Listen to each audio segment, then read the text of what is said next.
نن ورځې تازه مهم او وروستي خبرونه له موږ سره په لنډو ټکو کې واورئ. درنو لیدونکو السلام علیکم، ستړي مه شئ، وخت مو په خیر. بادغیس ولایت په یوه مدرسه کې پر 10 کلنه نجلۍ جنسي تیری شوی دی.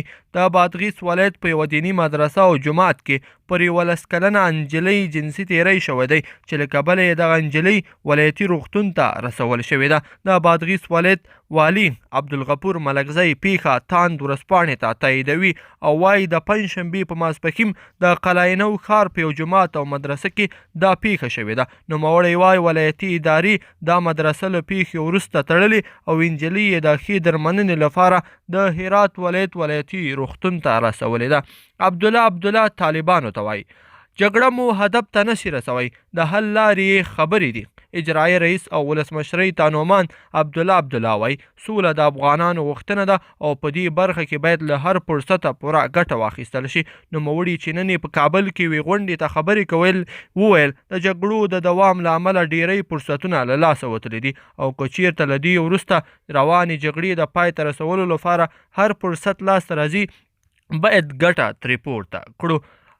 سرور دانش د ولسمشر دوهم مرستیال سرور دانش وایي سوله د هیوادوالو لومړنۍ او اساسي غوښتنه ده، خو د ده په خبره چې سیاسون په دې برخه کې یو نظر نه لري. نوموړي د هیواد پر سیاسي څیرو غږ وکړ چې باید نور سره یوځای او د سولې پروسې کلک ملاتړ وکړي. هغه چې نن په کابل کې یوې غونډې ته خبرې کولې وویل په افغانستان کې روانه جګړه د بین الافغاني خبرو له لارې پای ته رسېدلی شي.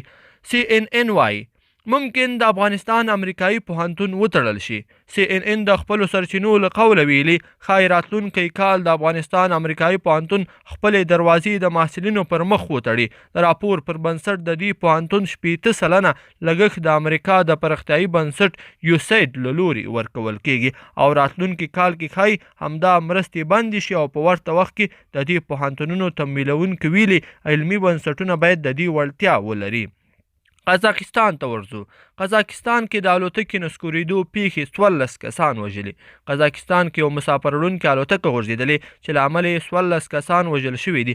د راپورونو له مخې دا الوتکه چې په بیګ ایر هوایي شرکت اړونده وه ټول ټال پکې 98 کسان سپارو او د یاد هیواد له الماتای هوایي ډګر پلازمینې نورسلطان ته تر الوتنې څو شېبې وروسته غورځېدلې ده.